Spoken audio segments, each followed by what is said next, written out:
अस्सलाम वालेकुम नाज़रीन। आज आप इस कहानी की 8वीं किस्त मुलाहिजा करेंगे। अभी ज़्यादा वक्त ना गुजरा था कि मेरा अंदाज़ा दुरुस्त साबित हुआ। सीढ़ियों पर कदमों की आहट गूंजी, फिर आने वाला दरवाजे तक पहुंच गया। इसने पहले आवाज़ दी, घोष ओ घोष। पुकारता हुआ दरवाजे के अंदर दाखिल हुआ। मैं समझ गया कि मरने वाले का नाम घोष था। तीसरी बार आवाज़ देता कि मैंने रिवॉल्वर का दस्ता पूरी कुव्वत से इसके सर की गुद्दी पर मारा। वो चीखता हुआ जमीन पर गिरा और गिरते ही बेहोश हो गया।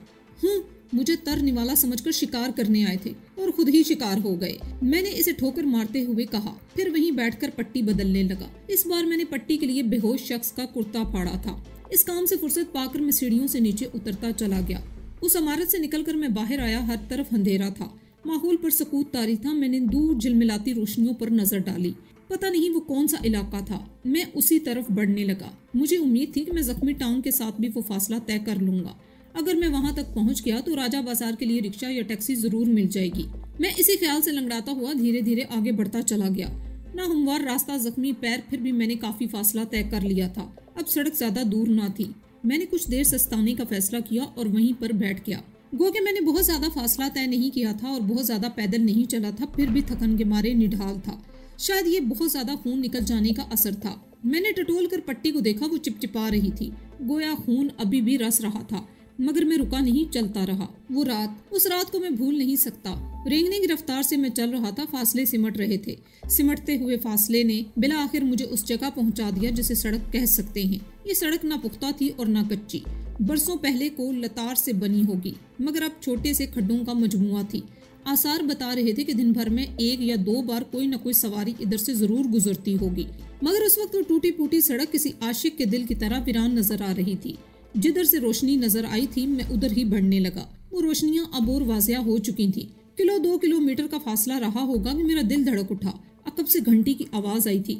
मैंने देखा था इस कलकत्ते शहर में जो रिक्शे चलाते थे वो ना तो ऑटो इंजन से चलते थे और ना साइकिल वाले पैडल से। उसे आदमी खुद खींचते थे। रिक्शा खींचने वाले के हाथ में एक बड़ा सा घुंघरू होता था जिसे वो दौड़ते दौड़ते बजाता था। ये मखसूस आवाज रिक्शे की पहचान थी। उस वक्त मैंने जो आवाज सुनी थी वो भी रिक्शे की थी। मैंने पलट कर देखा था, वाकई वो रिक्शे का ख्योला था जो नजदीक आता जा रहा था। मैं अपनी जगह पर खड़ा हो गया। कुछ वक्त गुजरा था कि रिक्शा नजदीक आ गया। इसे करीब देखकर मैंने कहा, भाई राजा बाजार चलोगे? हाँ हाँ, क्यों नहीं, उसने जल्दी से कहा। उसकी उजलत से मैंने अंदाजा लगा लिया कि वो उधर ही जा रहा था। रिक्शे वाले ने अगला हिस्सा जमीन पर रख दिया था। ये इशारा था कि मैं उस पर सवार हो जाऊं, और मैं सवार हो गया। रिक्शे वाले ने आगे लगे लंबे लंबे 2 डंडों को अपने दोनों बगलों में दबाकर दबाव डाला, फिर दौड़ने लगा। टूटी हुई सड़क जा बजा ईंट पत्थर के टुकड़े, रिक्शे का पहिया उछल उछल जाता, मगर रिक्शे वाला बेपरवाह सा दौड़े जा रहा था। अगर मैं जख्मी ना होता तो कभी इस रिक्शे में ना बैठता। वो रिक्शा नहीं, इंसानियत की तजलील थी। पहली बार ऐसे रिक्शे को मैं देख रहा था। यही सोचा था, मगर अब मजबूरी थी, इसलिए पिछली सीट से टेक लगाकर बैठा रहा। रिक्शे वाला दौड़ता रहा। रिक्शा आगे भागता रहा। तकरीबन आधे घंटे के बाद हम पक्की सड़क पर पहुंचे। सड़क पर आते ही मेरी मुतलाशी नजरें दुकानों के बोर्ड्स पर फिसलने लगी कि अंग्रेजी में लिखा एक बोर्ड नजर आ गया। तब पता चला कि उस वक्त हम बिबला घाटा नामी इलाके में हैं, मगर यहाँ से राजा बाजार कितनी दूर है ये पता नहीं था। यकायक मुझे ख्याल आया कि जेब भी चेक कर लूं, कहीं अफरा तफरी में रुपए गिर न गए हों। मैंने पैंट की पिछली जेब को टटोला और इत्मीनान हो गया कि जेब फूली हुई थी। इस जेब में 100 रुपए के तकरीबन 20 नोट रखे थे जो अब भी मौजूद थे। मैंने सोच लिया था कि रिक्शे वाले को उतरकर 100 रुपया दे दूंगा, जो इसके लिए नेमत होगा। मैंने देखा था कि लोग 2 या 3 रुपए से ज्यादा किराया अदा नहीं करते थे। मैं सोच में डूबा बैठा था कि रिक्शे वाले ने अपनी रफ्तार कम करना शुरू कर दी। इस रिक्शे में एक खराबी ये भी थी कि ये यकायक नहीं रुकता था। इसे खींचने वाला आहिस्ता आहिस्ता इसकी रफ्तार कम करता था। मैंने अजराही तजस्सुस पूछ लिया, क्यों भाई, रुक रहे हो क्या?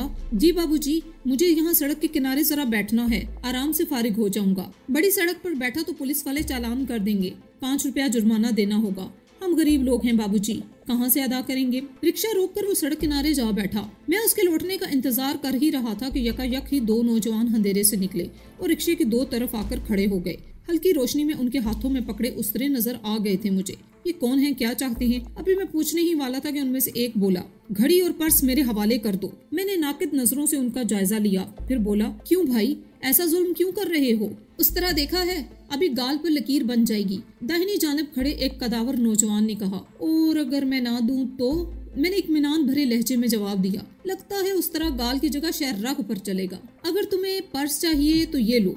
रिक्शे से उतरते हुए मैंने कहा, ये दो नौजवान मेरा क्या बिगाड़ सकते थे। नीचे उतरते ही दाहिनी जानिब खड़ा नौजवान मेरी जद में आ गया। मैंने उतरते ही हाथ चला दिया, अपनी कलाई से उसकी कलाई पर मारा था। उसके हाथ में खुला उस्तरा था जो छूट कर दूर जा गिरा था। अपने साथी की हालत देखकर दूसरा निहायत तेजी से मेरी तरफ बढ़ा। दरमियान में रिक्शा था, वो घूम कर आया था। मैं पहले से तैयार था। जैसे ही नजदीक पहुंचा मैंने जख्मी टांग पर वजन डाला और दूसरी टांग उठाकर पूरी कुव्वत से घूम गया। मेरे जूते की नोक उसके चेहरे से टकराई। जूते की सख्ती घूमने की कुव्वत इसका थोबड़ा बिगाड़ गई। मुंह से खून की छींटें निकल आईं। वो हाय हाय करता हुआ बैठ गया। इसकी हालत दीदनी थी। रिक्शे वाला जो सड़क किनारे बैठा ड्रामा कर रहा था, अपने साथियों को पिटते देखकर इनकी मदद को आ गया। आते ही इसने घूंसा चलाया, मगर इसका घूंसा मुझ पर क्या पड़ता। मेरे घूंसे ने इसका मिजाज पूछ लिया। साथ ही साथ मैंने कहा, क्यों बेटे, ये ओवर टाइम लगा रहे थे ना, शहरियों को लूटने का अच्छा तरीका निकाला है। जवाब में इसने एक मोटी सी गाली दी। इस गाली ने कमाल कर दिखाया। मेरी रगों में खून की जगह गुस्सा दौड़ गया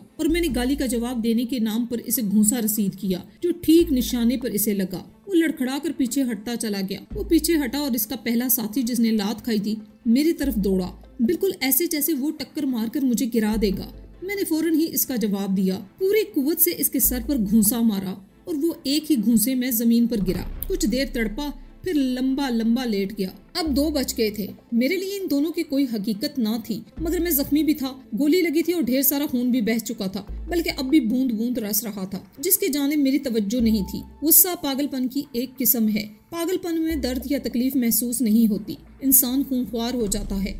मैं भी इस वक्त खूंखार बन चुका था और इन दोनों को खूनी नजर से घूर रहा था। वो दोनों अब सहमे सहमे नजर आ रहे थे। ये मेरे हक में बेहतर था। मैंने मजीद रोब डालने के लिए कहा, अगर मरने की तमन्ना है तो ठहरे रहो, पिटते रहो, और अगर जिंदगी अजीज है तो मौके का फायदा उठाओ और 9-2-11 हो जाओ। शायद वो भी फरार चाहते थे। मेरा जुमला खत्म होता कि इन दोनों ने दौड़ लगा दी।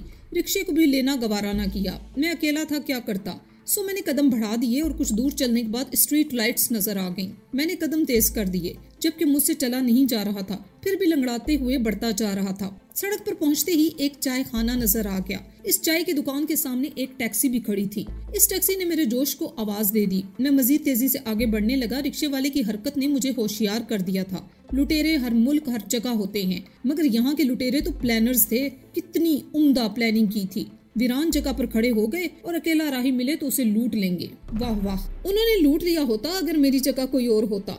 ये तो मेरी कुव्वत इरादी थी कि जख्मी होते हुए भी मैंने मुकाबला किया। कहीं ये टैक्सी वाला भी लुटेरा ना हो। इसी शशोपंज में डूबा हुआ मैं उस दुकान तक पहुंच गया।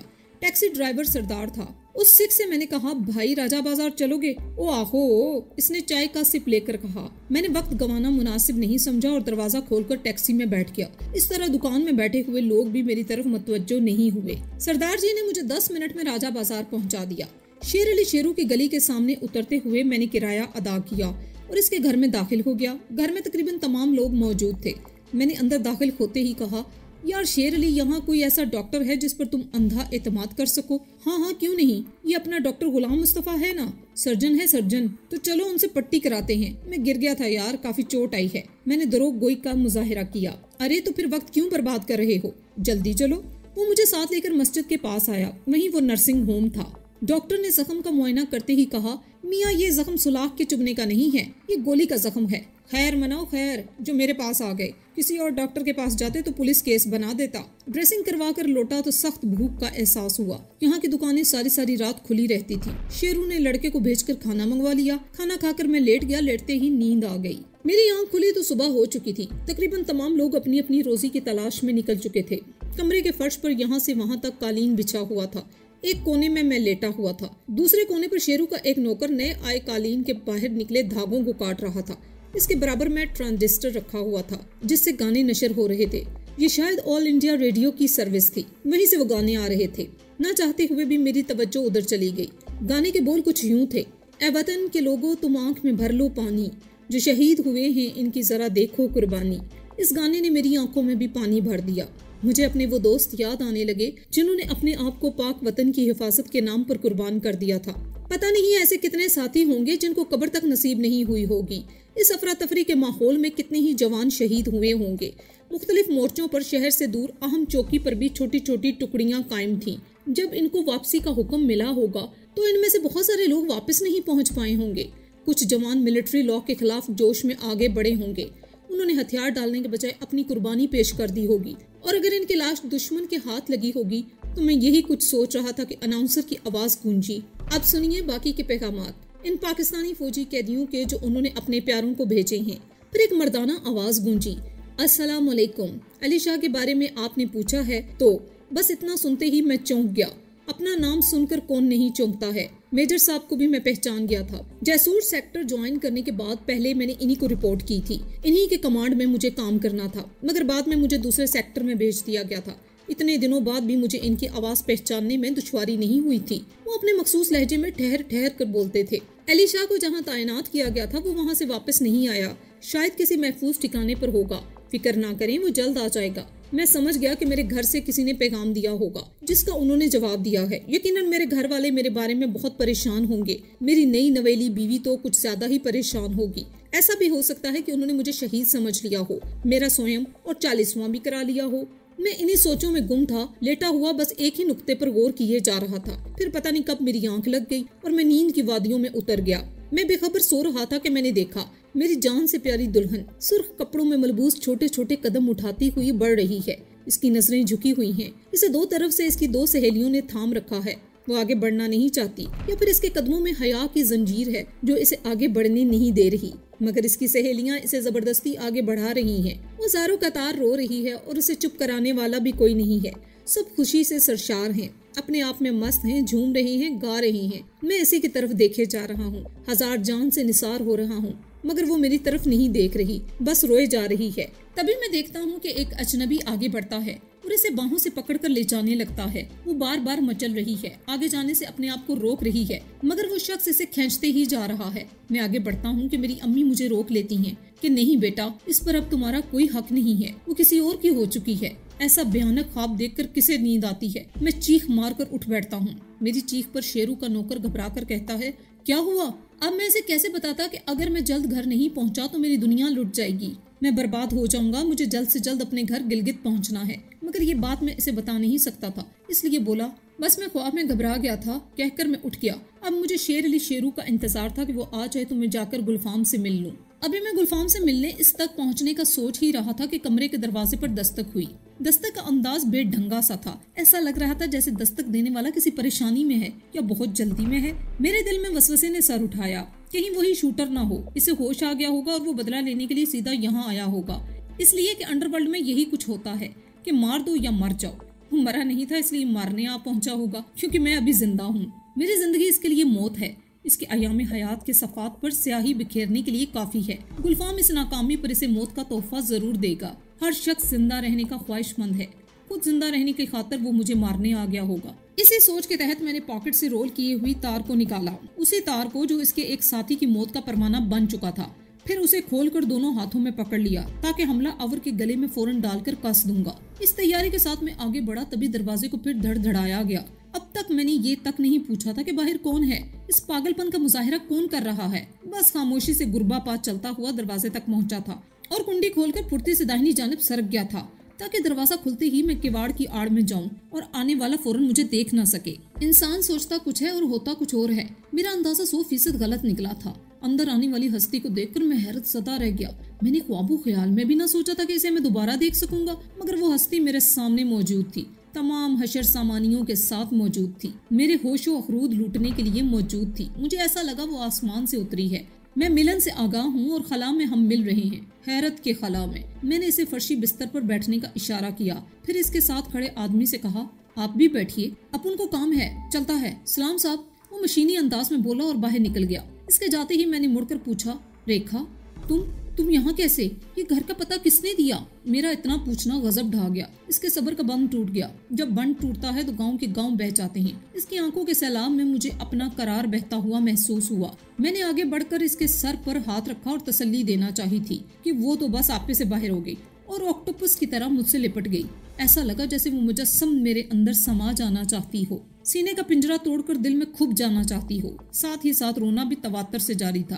कुछ भी हो, मैं मर्द और वो नौखेज कली, मर्द भी ऐसा जो नौ अरूज को घर छोड़ आया हूँ, जिस्म की महक से वाकिफ भी और तरसा हुआ भी हूँ। ऐसी हालत में मुझ पर क्या गुजर रही होगी, इसका अंदाजा खुद करे। इसकी हर सिसकी पर मेरे अंदर तलातुम का पैदा होना फितरती था। कहीं मैं जज्बात की गर्दाब में न फंस जाऊं, इसलिए झटके से पीछे हट गया। फिर मुझे ये डर भी था कि किसी भी वक्त कोई भी आ सकता है। कमरा मर्दों का था, कभी भी कोई भी आ सकता था। फिर ऐसे कमरे में किसी औरत का होना पूरे मोहल्ले में मेरा किरदार मशकूक कर सकता था। बराबर का पोर्शन इस वक्त खाली था क्योंकि इसमें भी छड़े बंदे रहते थे, लेकिन नीचे के पोर्शन में 2 फैमिलीज थी। वहां तक आवाज पहुंच रही होगी। वो क्या सोच रही होंगी? कोई ठिठक नहीं कि बच्चे को भेजकर किसी को खबर दे चुकी होंगी। आमतौर पर लोगों की सोच सताई होती है, वो गलत मतलब फौरन लेते हैं। रोनी की आवाज सुनकर सोचा होगा कि अब मैं अपनी जुबान से आपको क्या कहूँ, सुनने वाले खुद समझ सकते हैं। खैर, इस सफात पर घबरा कर मैंने झटके से खुद को छुड़ाया। फिर कहा, वो पानी है, पानी पीकर दिमाग ठंडा करो, फिर बातें होंगी।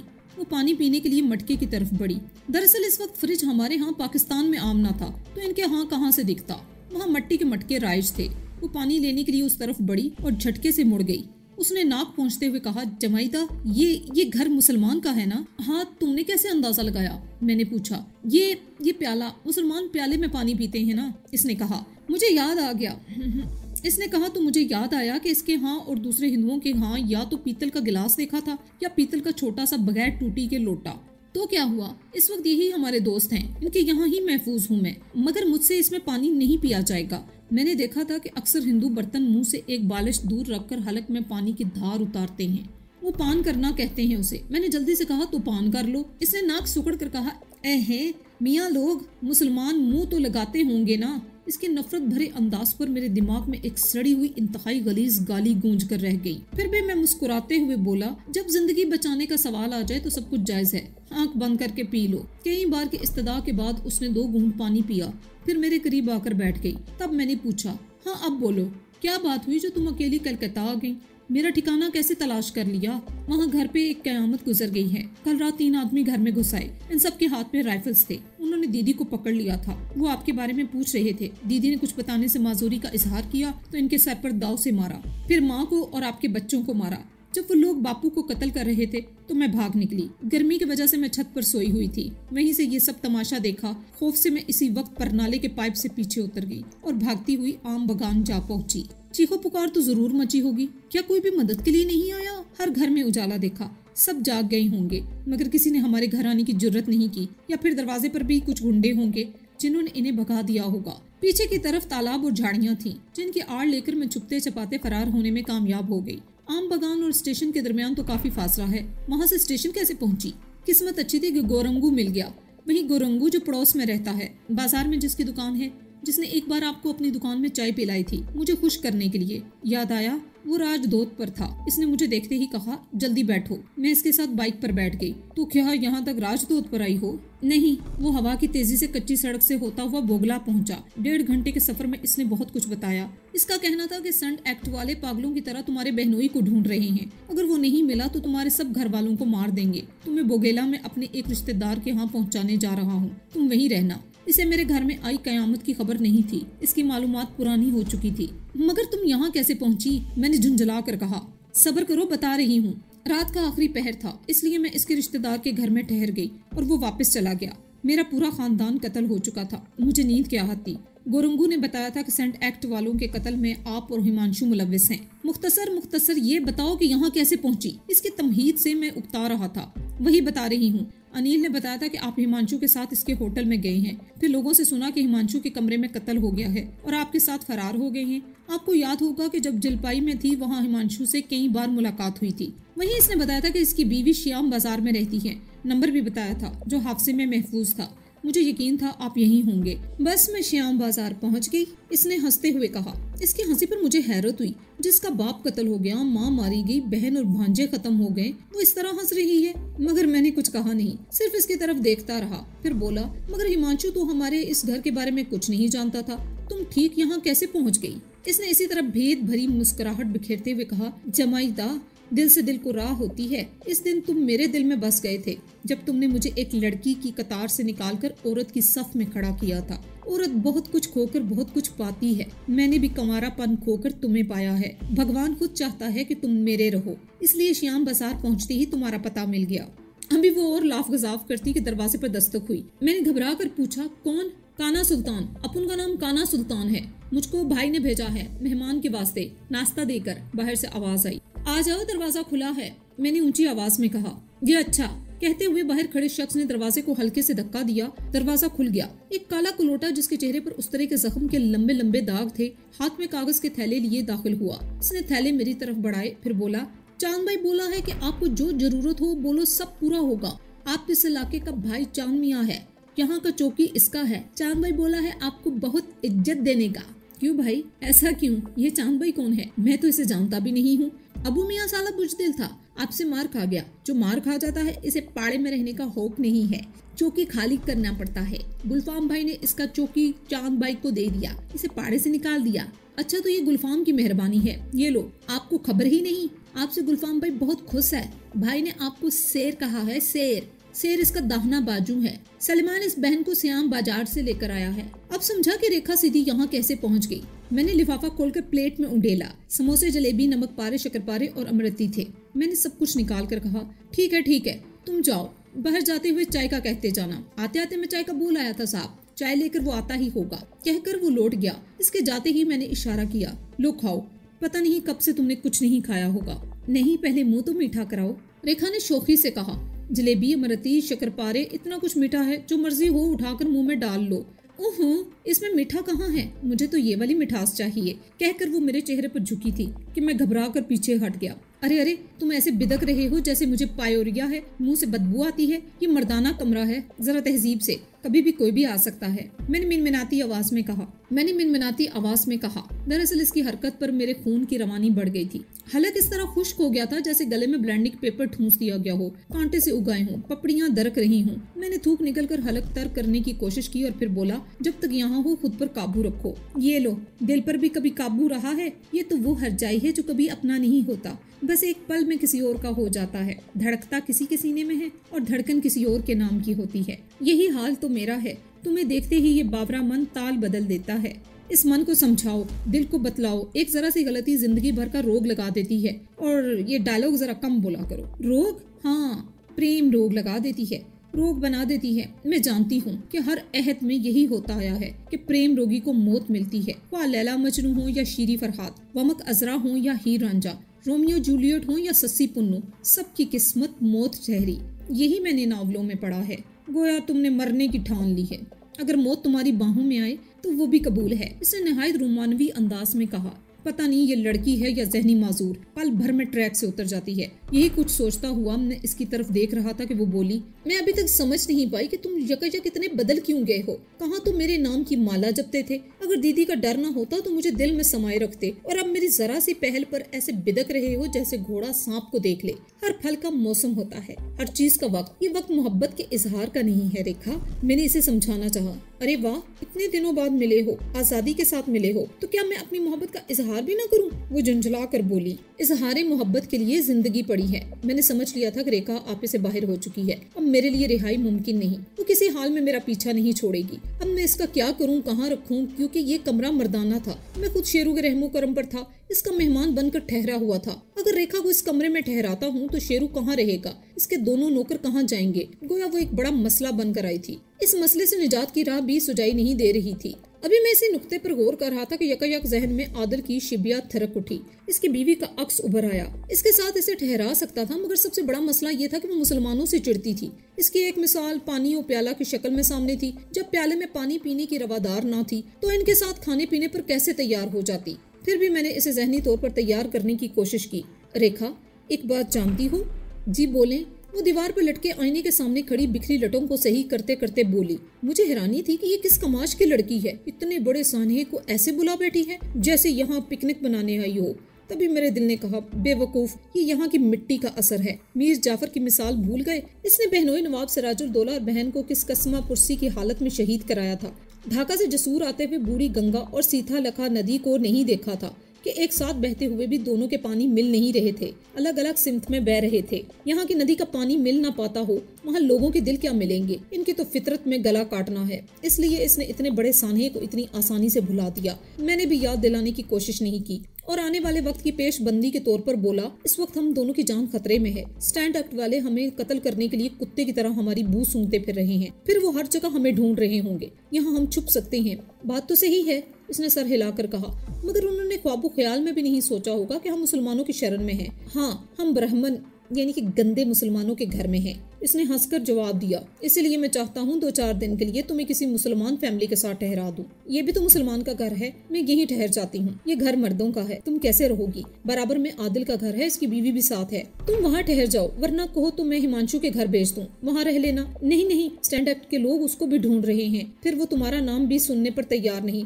मुझे जिस तरह दुत्कार रहा था मैं बता नहीं सकती। वो तो भला हो गणेश का, जिसके हवाले हिमांशु कुत्ते के बच्चे ने मुझे कर दिया था कि तुम खुद इससे निपटो। ये आनंद की साली है, शायद वो वहाँ का गुंडा था। इसने आपका नाम सुनते ही बड़ी इज्जत दी। एक नौजवान को बुलाकर बोला कि ये गुलफाम भाई के खास आदमी आनंद जी की साली हैं, इन्हें इनके पास पहुँचा दो। गुलफाम ने किसी सलेमान से कहा कि इस लड़की को राजा बाजार पहुँचा दो। ऐसे कमीने आदमी हिमांशु के साथ ठहरने का मतलब मौत है।